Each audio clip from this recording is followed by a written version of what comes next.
Well, friends, thank you so much for this opportunity. Can you hear me? Loud and clear.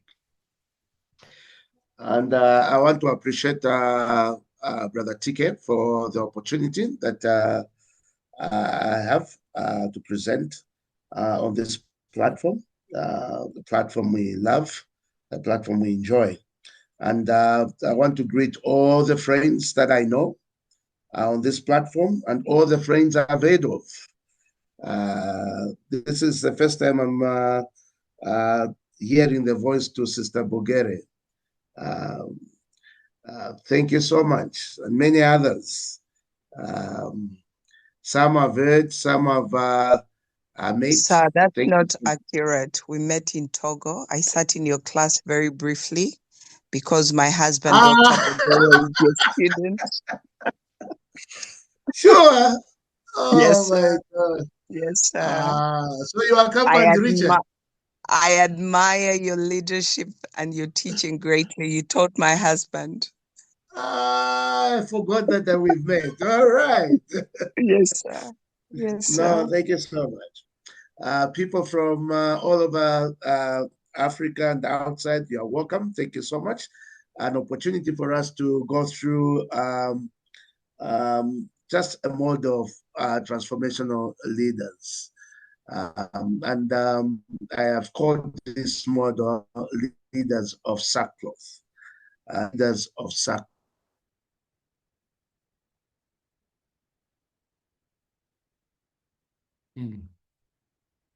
The interesting part is that many times when we talk about leadership, we tend to look at skills that are very loud, skills that are very maybe obvious, very outgoing, but I'll work on a skill that may not be loud, that be so invisible.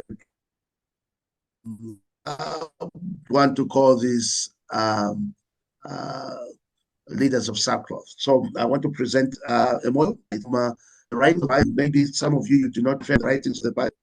I would want to refer to some texts from the ancient writings of Israel from the Old Testament. What is a model? Let's go to the next.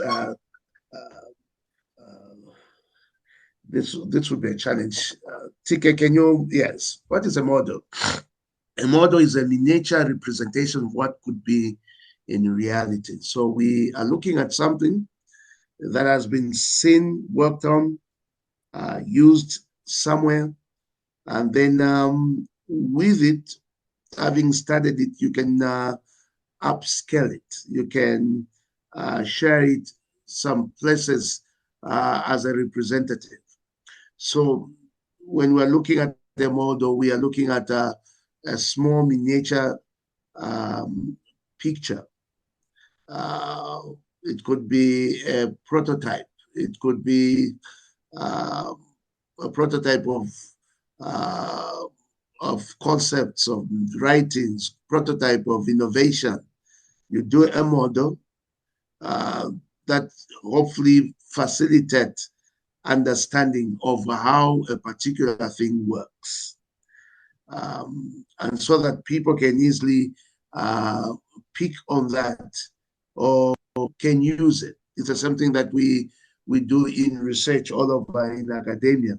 When people do research, they are doing research and produce a model so that it can be replicated, so that people can test it. People can verify whether it is so. And if it is well, then it can be replicated by many other people in different environments. And that's what I would want to use this model for, that we can replicate it. And many times we do. It's just that maybe we don't package it properly. So today, just for a short time, for a few minutes, I would want us to look at the model from the scriptures, and particularly from the book of Esther. That's where we want to do next. So from the ancient texts of Israel, we would want to look at a model. This time, the people of Israel were in exile. And while they were in exile, and in particular, this time, the writings are around the Persian Empire, present-day Iran. They were in there.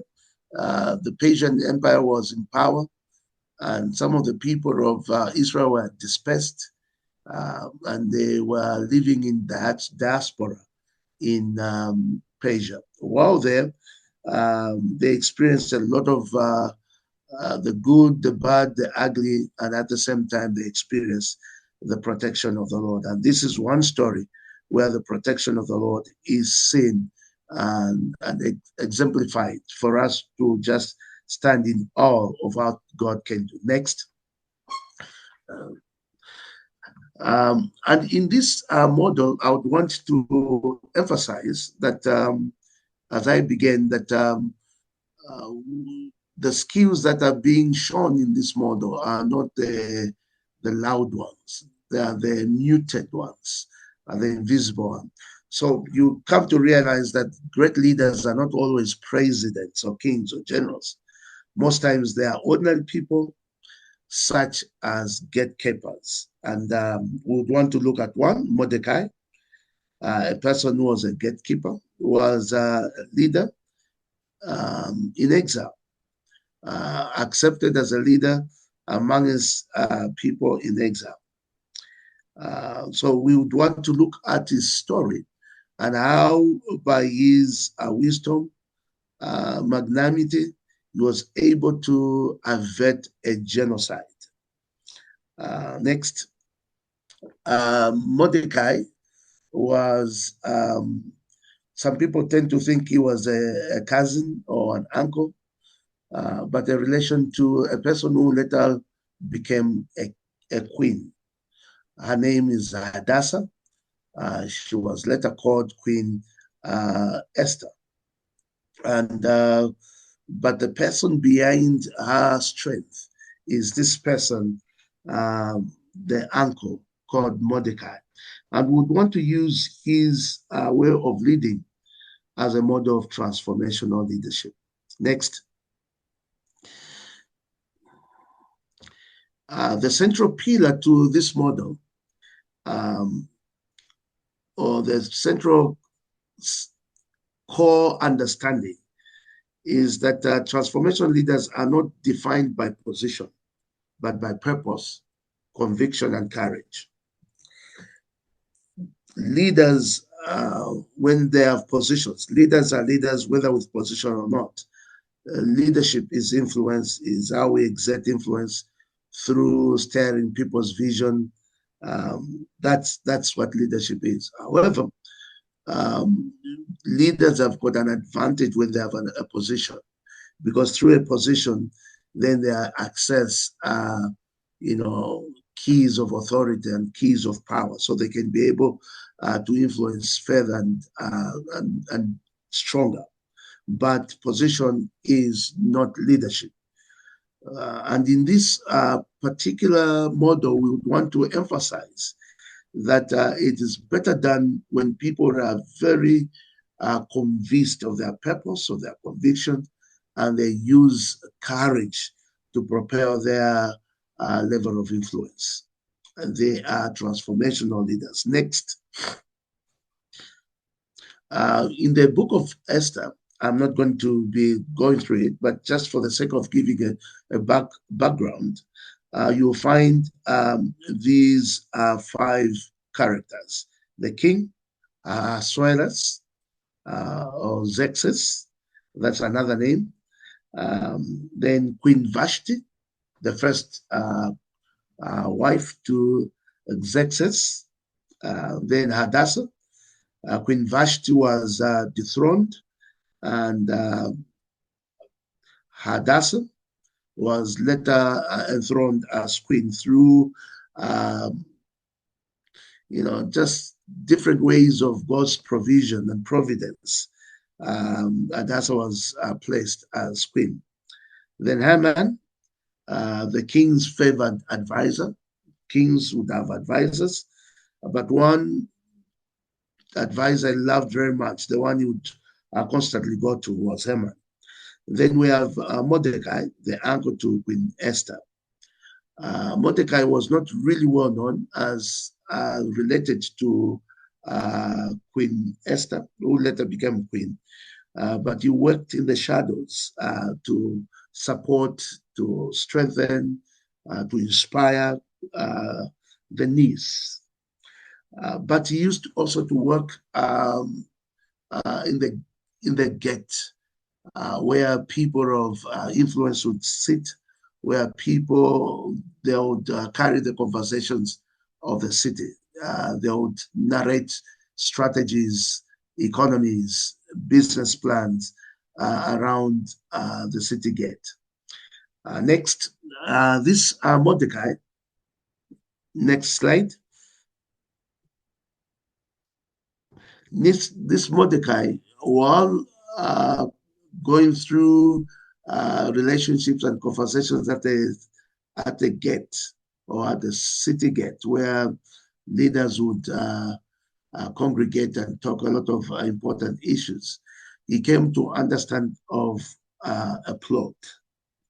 The plot was that Haman, the advisor to the king, wanted to kill him, and for one reason, because he never used to bow down to him. Haman was a man who was very, very proud.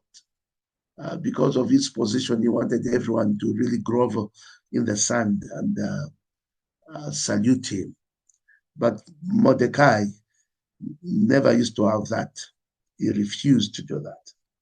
And because of that, Haman wanted to destroy him. But Haman decided that he will not only destroy Mordecai, he would want to destroy all his people, because Haman came to realize Mordecai was not really a native of that land. He was from Israel. So he positioned, if you read from chapter number 3, verse 8, and the following scriptures, he positioned himself and took a proposal to the king, who he had his ears. He proposed to him, he says, there are people from outside this kingdom that are very, very anti-Persian culture, anti-Persian leadership. These people, they are rebellious, they need to be punished. And he had a mandate from the king that he should proceed to do that. And he was even given money from the treasury of the king. Imagine, this is how this man was. So he wants to destroy Mordecai, but he extends that. He says, I would want to destroy all the people that belong to Mordecai. But what he did not realize also is that Mordecai was related to Queen Esther. So there is this shadowy praises that Mordecai has, but it's not very public. He is an influence on Queen Esther. But he is not a very outgoing person. He does it through courage. He does it through conviction. He does it through directed purpose. So next,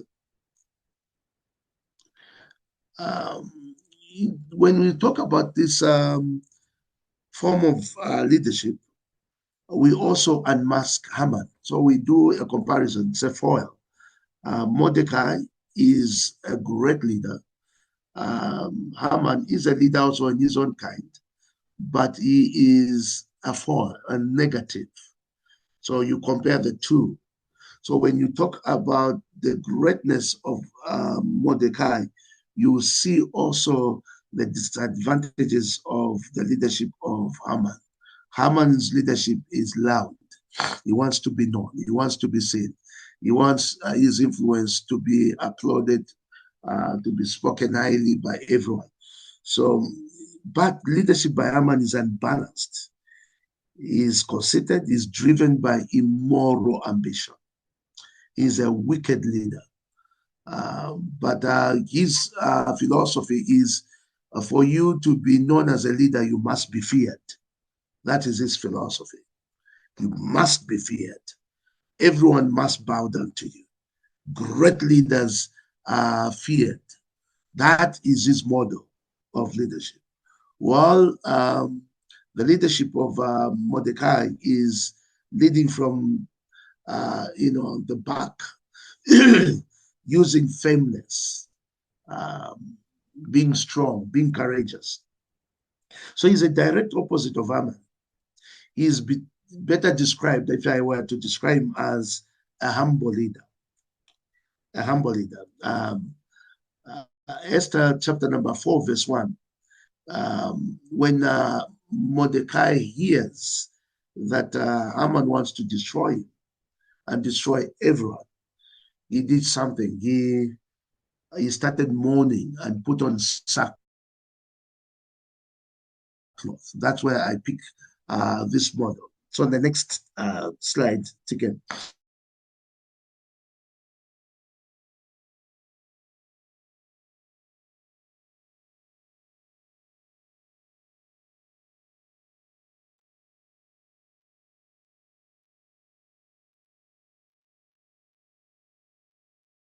He puts on sackcloth, and he would want to lead. Leaders of sackcloth, I would want the lead with transparency and servitude. This is a very, very hard model to subscribe to, but very easy to adopt. It is very hard to subscribe to for people that would lead using positions, because part of what you do by leading by position is to execute through authority. And sometimes to execute through authority, the sense of humility is not seen always. But this is the model I would want to suggest to every one of us, that this is a very powerful model when we want to transform society, because it is easily done even from any person. Individuals can easily use this model. People on positions, sometimes it's difficult, but they can also use it as they serve people, as they lead people without any conceit, any pride, and arrogance. They can lead people with humility, with transparency and safety. Next, a sackcloth. Next, a sackcloth was a rough, coarse material, often made from goat hair, used as a public sign of mourning and repentance or humility. So in Eastern cultures, this was used as a culture of mourning. Or if somebody was really, really contrite, they would put on sackcloth. Sometimes the sackcloth will be inside, and normal robes will be outside. A desire to call for humility upon one. And when they are grieving, they will even sprinkle ashes on top of it. So Mordecai does this. He starts to weep, he starts to mourn, and he starts to show this contrite heart.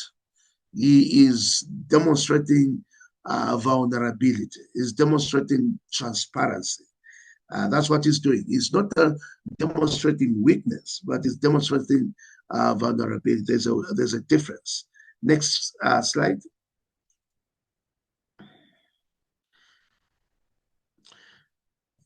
But the challenge in describing humble leaders is how we describe humility, because sometimes when you start describing yourself that you're humble, you may be likely not be humble. It's a very contradictory form of leadership. So the challenge with the concept is that it's shrouded in secrets, and there's a tendency to shy away from describing it, lest you are accused that you're not humble, but just merely by discussing the subject. Next. But we shouldn't shy away to talk about it, to describe it, and then to clothe ourselves with it. Humility is an attitude of a modest view of one's own importance in relation to everything at stake.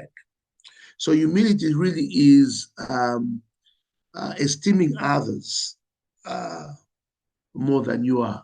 That's the primary basis of humility, is making others, respecting others, and esteeming them. They may not be better than you are, but give them the respect, give them the honor. They may not be skilled as you are, but give them dignity. That's humility. Serve them. That's humility. It is a form of meekness. So here are some of the words that can be used for humility. This sense of humbleness. It's a nebulous concept, invisible concept, but every one of us, we know it when somebody doesn't have it. Meekness and assertiveness, diffidence, modest, humbleness, civility. This is humility. And it's a very powerful concept in winning others quickly. So when we're going to transform society, we win others quickly because we are unassuming. We win others quickly to ourselves and to our influence because we are not forceful, proud, conceited. People easily gravitate to people they do not find offensive. People easily gravitate to people they do not find offensive, because sometimes being out loudly charismatic can be offensive to many. Next. So humble leaders, by the nature of respecting others, by honoring others, by subjecting their leadership to the scrutiny of others, tend to generate collaboratives for change. And this is the key for this transformational leadership model. Those that respect others, those that subject their leadership to the scrutiny of others, have the capacity to generate collaboratives, have capacity to generate communities of change. So people tend to gravitate to people who respect others, who honor others, who give service to others without any arrogance. People tend to gravitate to them. So they can respect you, are very skillful, you are able to deliver. But when you are also a person that can respect others and view others with dignity, people tend to buy in our leadership influence. And our leadership influence is able to attract quickly. Does this mean you are not supposed to speak eloquently? This is not what I'm saying. It is, be as eloquent as you can be as skillful as you can be as powerful in the delivery of your influence as you can be. But do it with respect to others. Do it with honor to others. Do not stamp on others. Do not kick others. Respect everyone, that they have got value and they can bring something to the table. And when people see that you are a person who can be able to value them, even when they are lower than you in their skills, weaker than you in their delivery, they may have no resources of finances or delivery or ability to influence others, then they respect you and gravitate to us faster. And because of that, then we are able to generate collaboratives. And collaboratives are the essence of transformational change. How do we change? We change through when we develop collaboratives, communities that bring change. Next. So towards a definition, here is a definition. So transformation leadership is a process of seeking positive change in the whole of human life, materially, socially, spiritually, physically. That's transformational leadership. It's a process of seeking positive change. So whatever intervention we do should bring change in others. Then we're bringing transformation.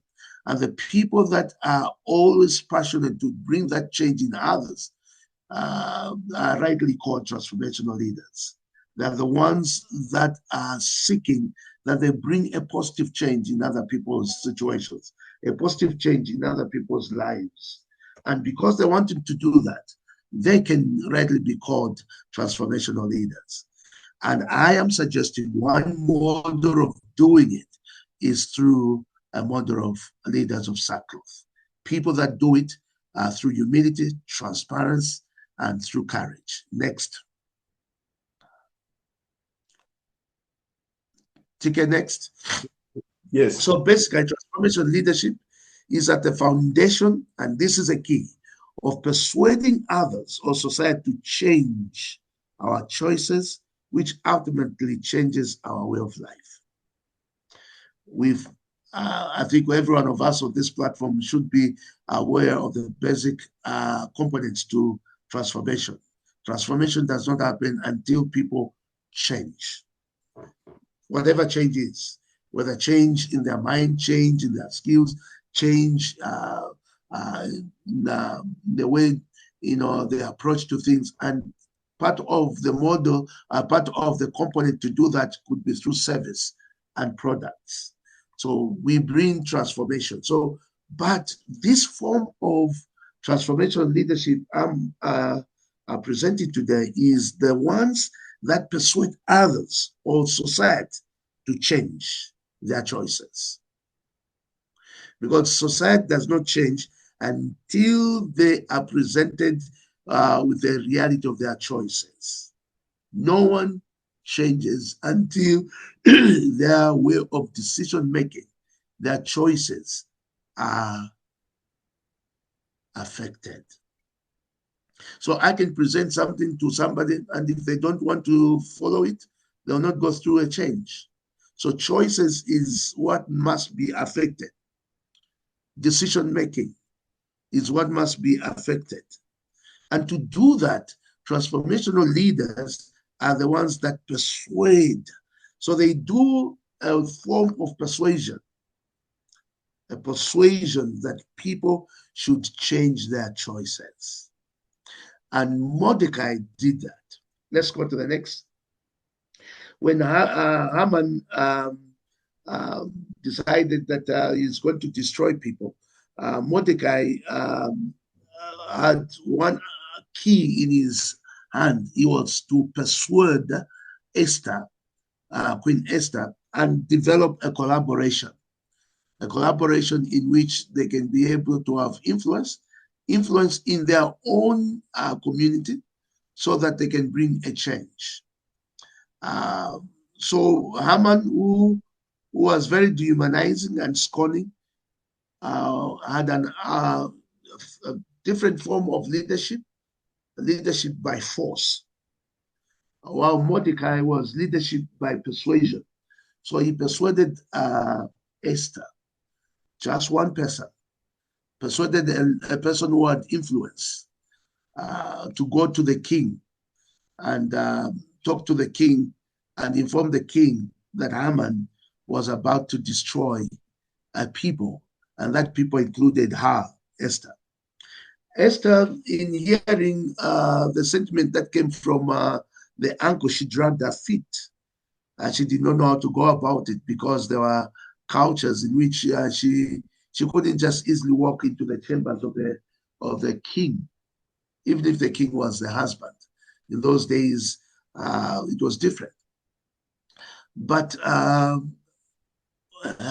Mordecai had this level of persuasion on the queen, and he said, "Listen, You've been brought into the kingdom for such a time like this. You know, and if you think you escape this attack, you may be destroyed, but the Lord is going to raise up others. So here is a person who is persuading, but he's persuading with the force of his character. He's persuading with the force of who he is. Let's go to the next quickly. Yes. So chapter 4 reviews Mordecai who rents. I've already gone over this. He rents his clothes and abases himself in mourning for the tragedies of his people, while Haman is craving to be covered in royal purple dressing. But Mordecai is willing to remain transparent, his character transparent, his way of leadership being transparent to all by wearing sackcloth. He was open to all, he was courageous, he was humble, he was persuasive. Next. So leaders of humility are characterized by their own brokenness and that of those around them. Even as he shows this brokenness, he is also identifying with the brokenness of his people, because these people are going to be destroyed. So he's identifying with that brokenness. And that's what leaders are. They identify with the brokenness of their people, their community. Next. So it is interesting to note that transformation leaders must be humble, because the only thing they rely on, and this is the key, is a force of their life and actions, is a force of their character. Their character is the mode of operation. Their character is what they use to influence. So they transform society by persuading others to change their beliefs, their attitudes, their habits, and thereby changing their lives. They may not use articulate oratory. They'll use their life, their humility, and through their character, they'll persuade others. What they speak is backed by their character. When they persuade, they are persuading people based and backed by their character. And that's what Mordecai was a man of forceful persuasion, but his persuasion was founded on his character, was a man of humility, courage, and he was able to persuade the queen. Next. So here are 4 thoughts. I'll quickly go through these. I'm late in going through them. Quickly go through these 4 thoughts. And the next ones. Number 1, the trigger for transformational leadership is one's awareness of human tragic situations. So leaders of transformation, they are aware of challenges, tragic human frailty and brokenness. That's where they begin from. Next.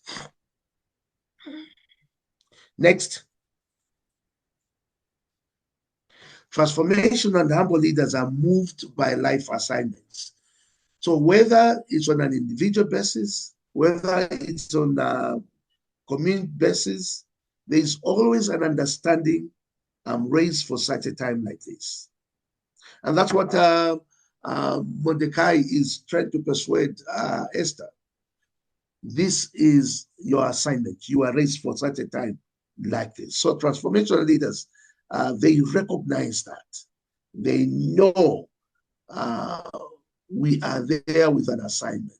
And on that basis, we transform others. Next, let's go to the third one. Third point. Yeah, go to the third. Transformational leaders inspire others to rise into their purpose. So number 1, they realize the tragic situation. Number 2, they persuade others. Number 3, they inspire others to rise up. So let's go to the last one. The last one you've just dealt. The last one, no, the third. Let me just make a comment on the third. Back. Yes. They inspire others.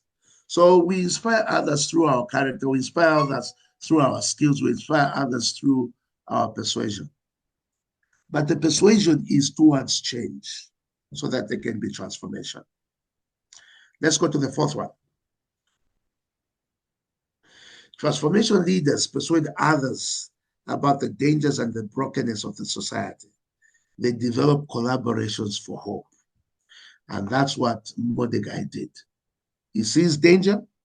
He started to raise collaborations. He does it first through Esther. He persuades Esther.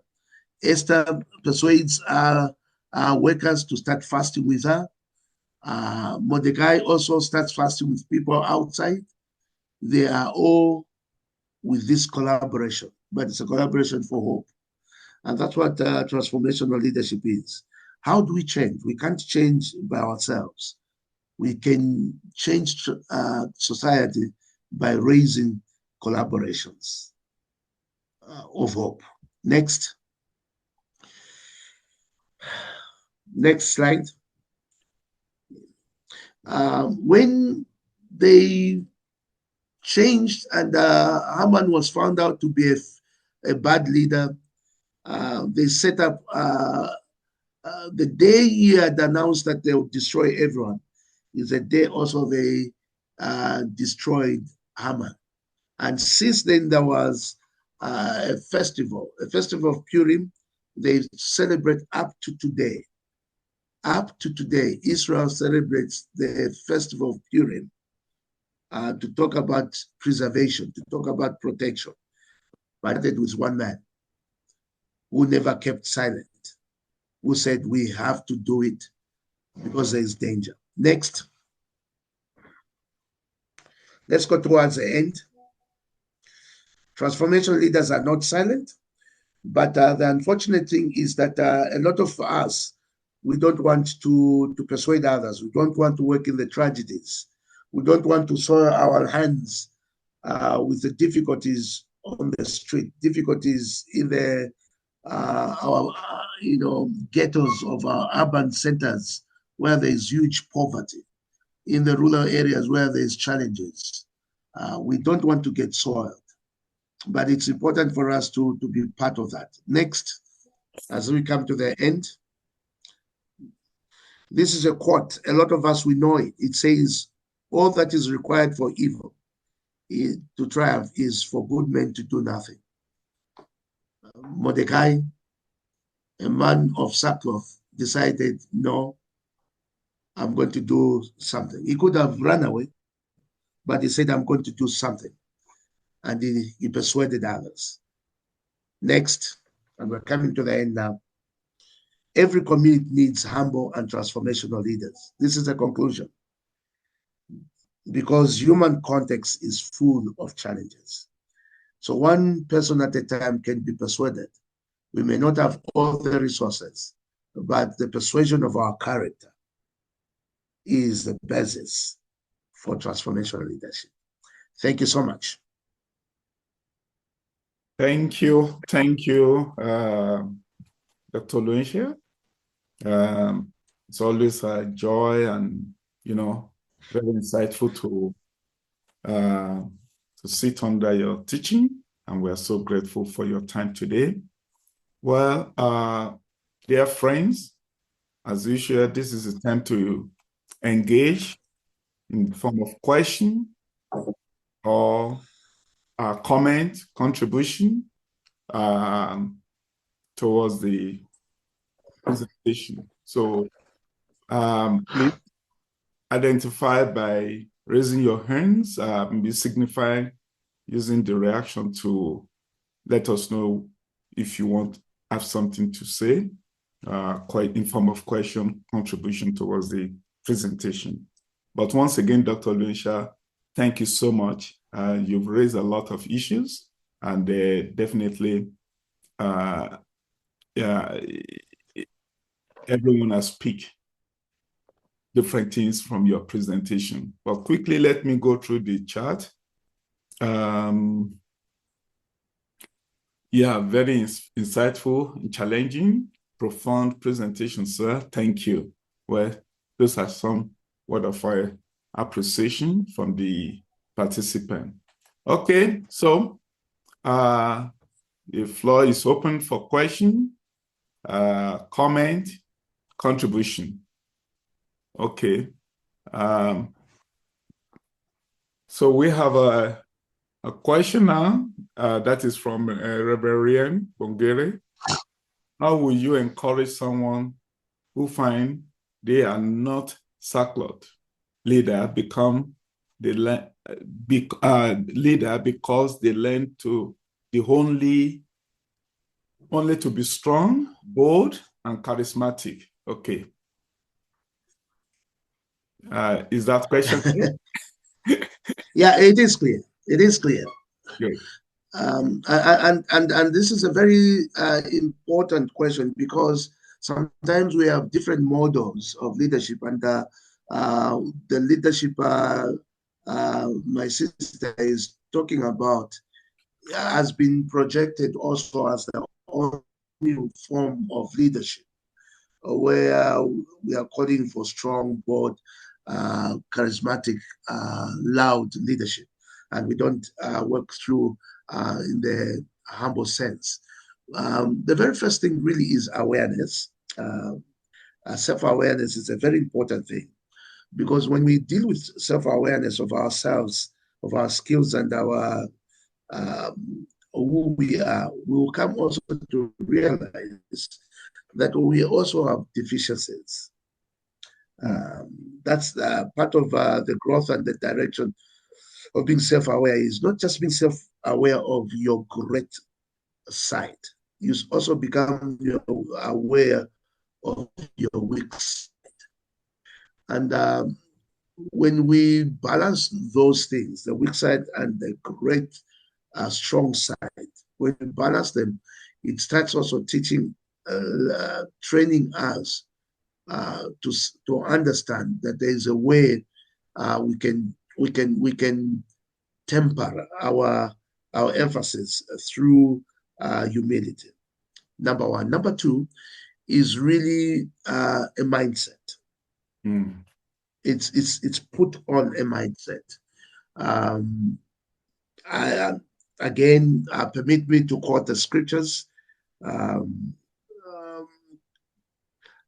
When you look into Philippians chapter 2, verse 5, the Bible says, have this mind that was in Christ Jesus. So it's really putting on a mind. It's a change of mindset. The mindset Jesus Christ had is the same character. He was a powerful being, yet he was a character of humility who attracted and pulled people in his social distance. People that felt comfortable with him were people of no high reputation, because they looked to Jesus Christ as a humble person, and he attracted them by the force of his character. So it's really a mindset. So we can be able to say, this is a mindset that is equally important. So it's a mindset change. So number one, look at your deficiencies. Let the deficiencies really balance with your strong side. And number two, learn to walk in the mindset of Jesus Christ. Have the mindset that was in Christ. That's a mindset. And that mindset, if you see at the beginning of Philippians chapter number 2, it says, esteem others to be better than you. It's not that they're better. You are just esteeming them. So it's a mindset of deliberately putting, all your resources under control. It's a mindset that puts meekness is better word for it. It's force under control, power under control.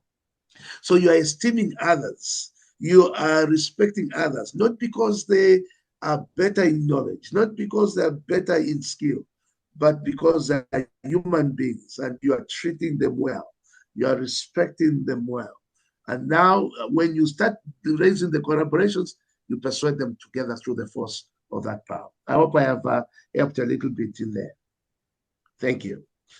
Oh, thank you. Thank you. Over to you, TK. Yeah, thank you. Okay, there's a response already from Reverend Ryan, that she's clapping for you. That means she has been helped. Yeah, so please kindly identify if you have any comment or question. Let's see your hands.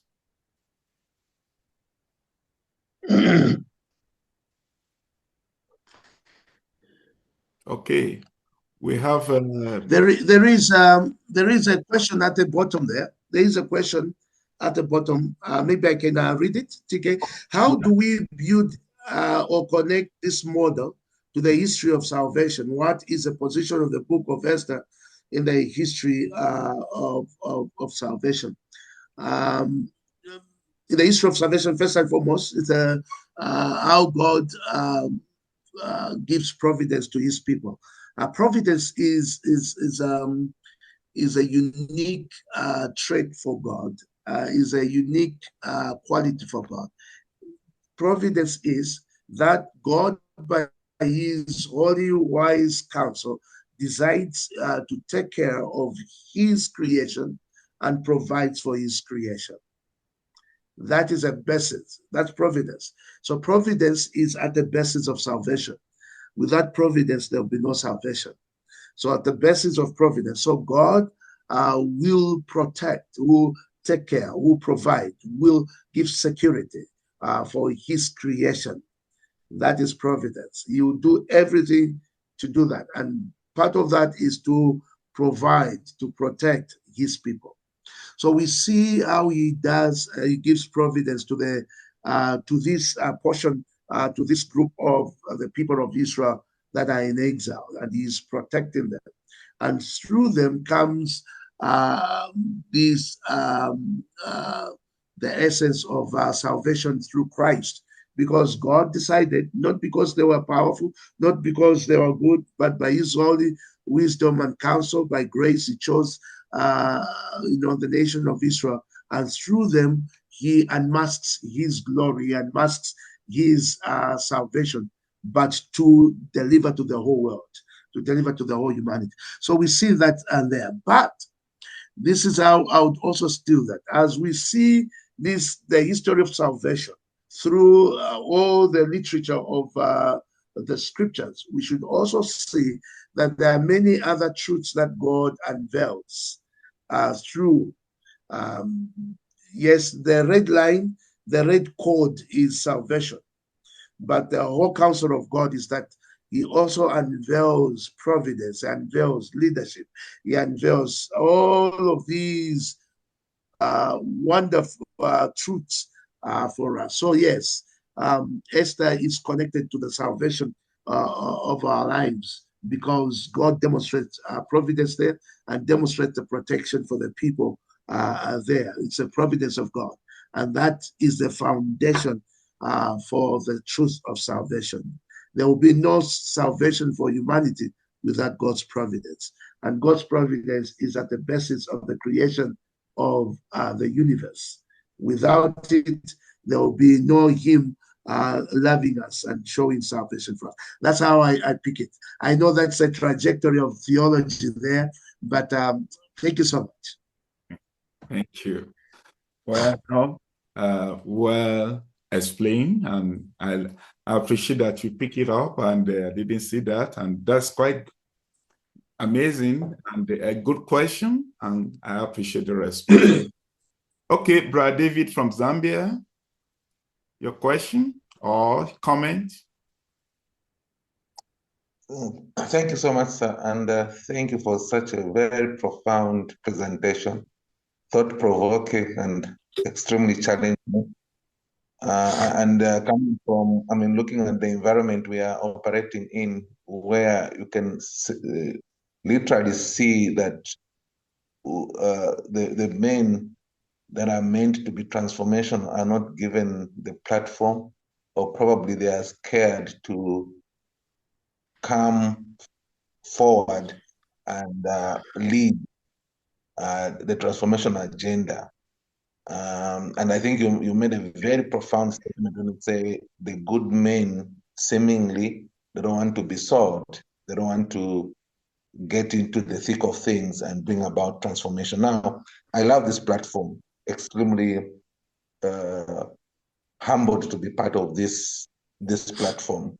But how do we quicken this agenda to preserve the same values that we are bringing about, so that we are able to bring the change that is urgently and desperately needed, especially in Africa? Because what I see is that we seem to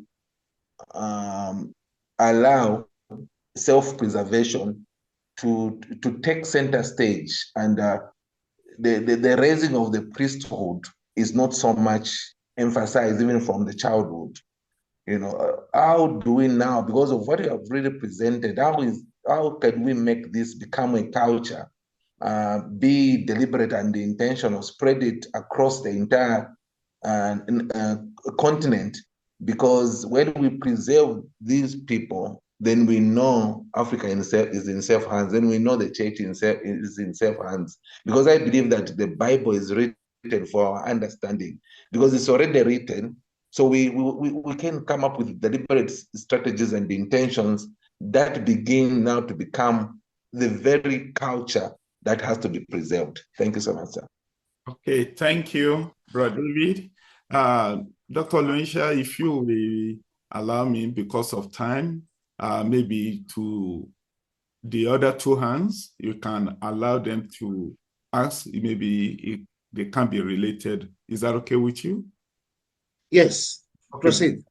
Okay, Reverend Bruce.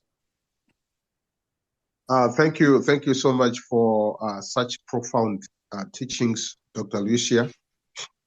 My question comes into understanding whether we have two distinctions of leadership, like sometimes we hear, is there anything called secular leadership and spiritual leadership?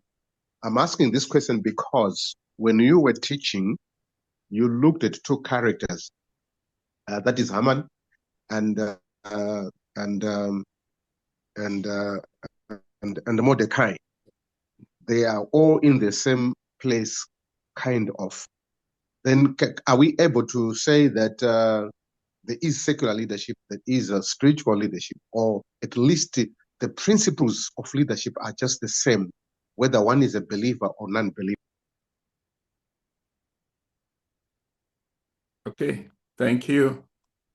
Okay, Reverend Edson. Yes, I hope you can hear me now. Yes, loud and clear. Yes, I just want to add my voice by saying this is an excellent presentation. There's just so much to learn. And thank you, Dr. Luesha, for this teaching, great teaching indeed. And I'm not answering my colleague who has just spoken, but I think these principles apply whether you are talking about secular leadership or spiritual leadership. Good. Thank you. No, thank you. Thank you. Now, over to you, Dr. Luisha.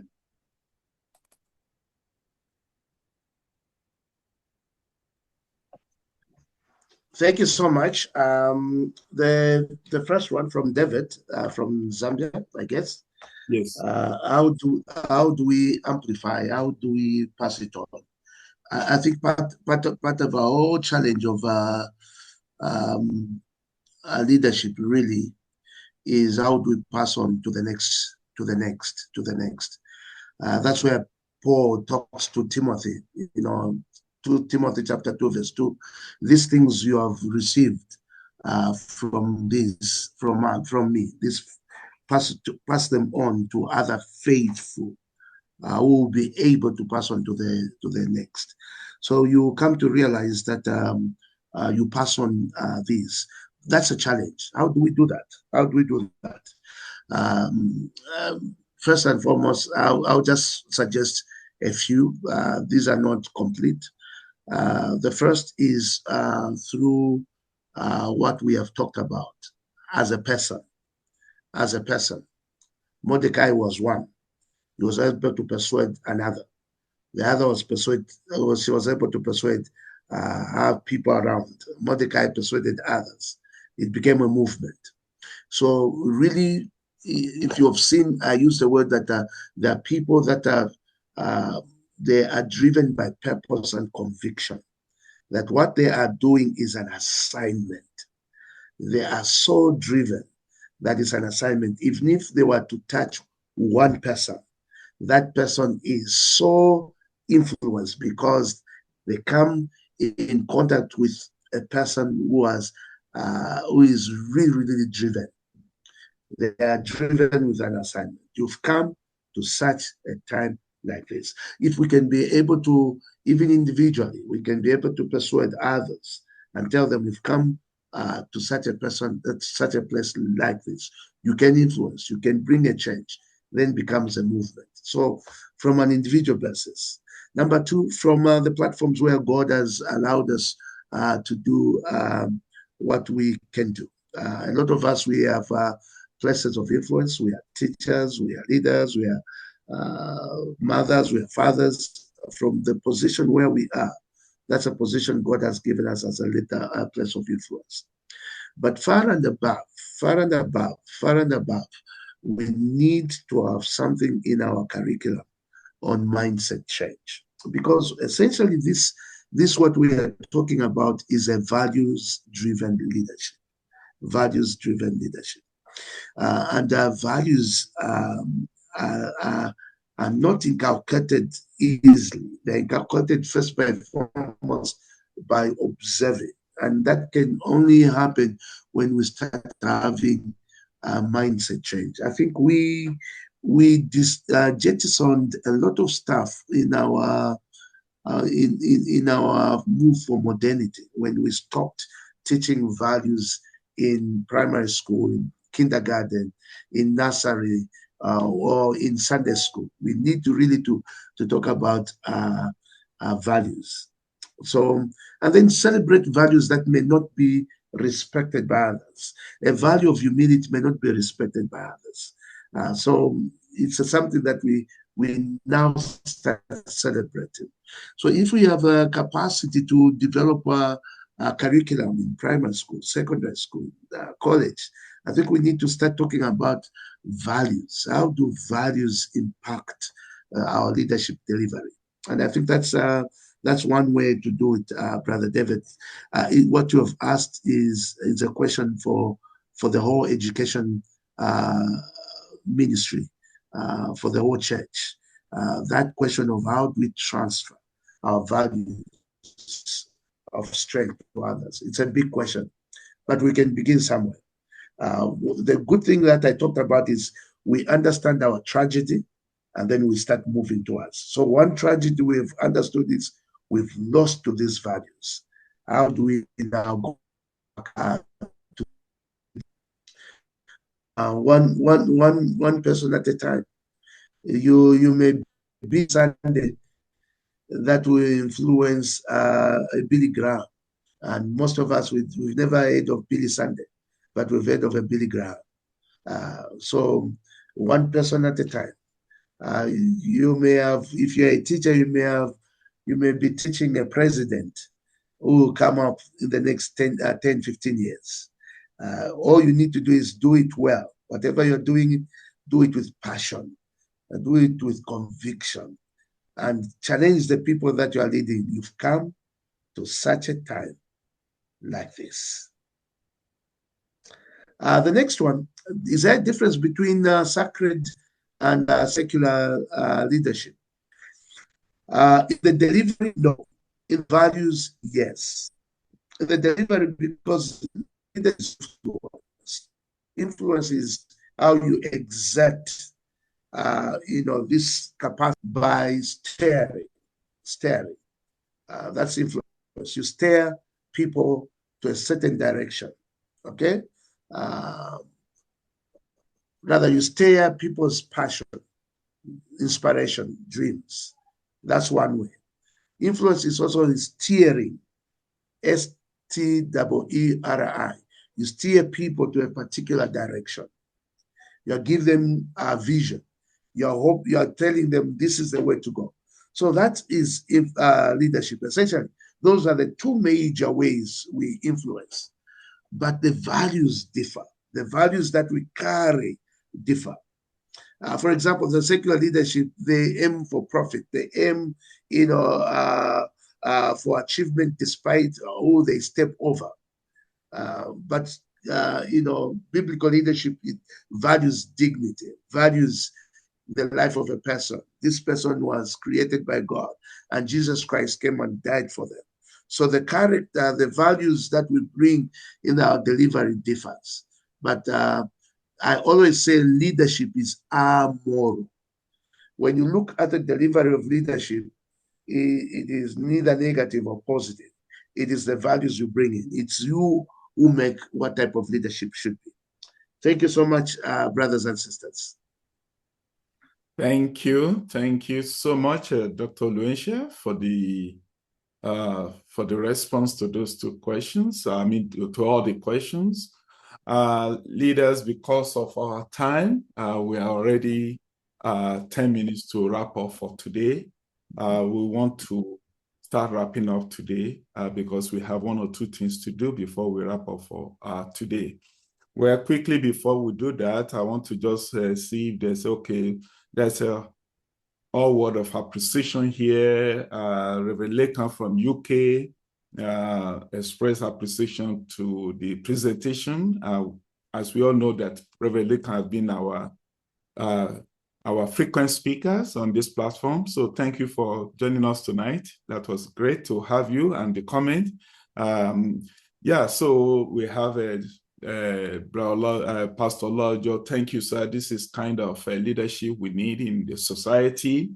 And also we have Pastor Israel. Thank you, Daddy Elson. There is much to take home, more blessings and long life. Oh, my word. He never said that to me. So they wish you long life. So that's an indication you have 100 years to go. If Jesus didn't start. Yeah. Anyway, it makes me jealous. Pastor TK. Anyway, good. Well, thank you so much. No, thank you.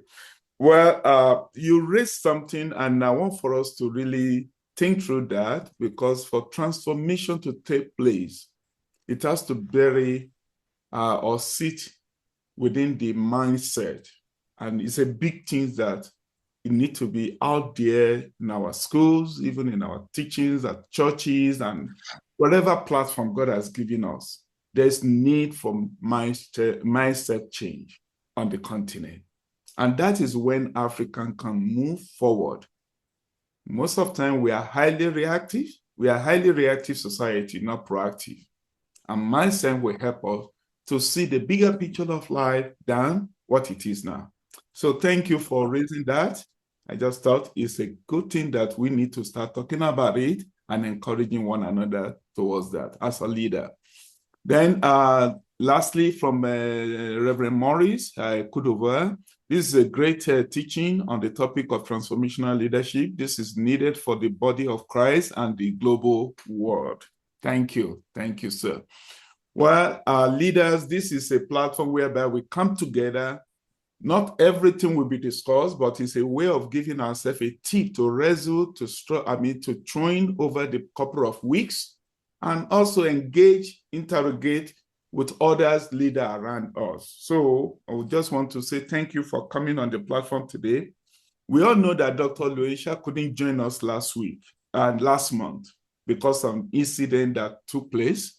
So Reverend Ryan, will you want to express our greetings to him? Well, I want to start out by saying that a few years ago, my son was preparing to make a speech, and I was his mentor, his coach. And I remember I kept saying things to him like, the way you walk on the stage is important. Walk like you own $1 million. And I told him how to raise his voice and speak loud and recently I'm apologizing for my coaching on what a bold, strong leader should look like.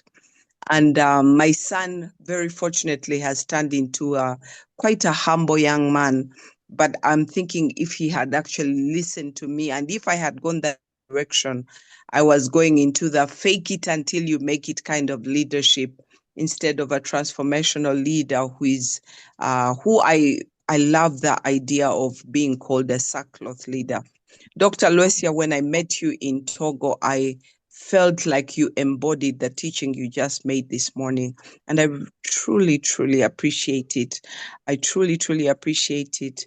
And I thank you so much for this morning. Specifically, I want to also share our condolences on the loss of your mother. When I saw that you were the one sharing, I was so excited. I remember I quickly put it on my status, and then I heard that you had lost your mom and so couldn't make it. I can only imagine at your age and at her age, you must have been really good friends, able to talk and share a lot of things. I'm only making imaginations. But I can imagine what a great and profound loss that is. About last year, I think, your baby girl got married, and even for them as a family, just knowing grandma would have been here and she's not. So I want to really send my condolences to you, to your family, to your friends for going through something so profoundly deep and sad. And may the Lord just encourage your heart, encourage your spirit, where no one else is, where people don't understand what you're going through. May God encourage you and may He comfort you. People say it gets easier with time. I don't know. Loss is loss. And you just go through seasons and seasons of mourning. But the Holy Spirit is our comfort. I pray He comforts you. I pray He encourages you. Also be encouraged that this morning your leadership and your training and your speaking has truly blessed us.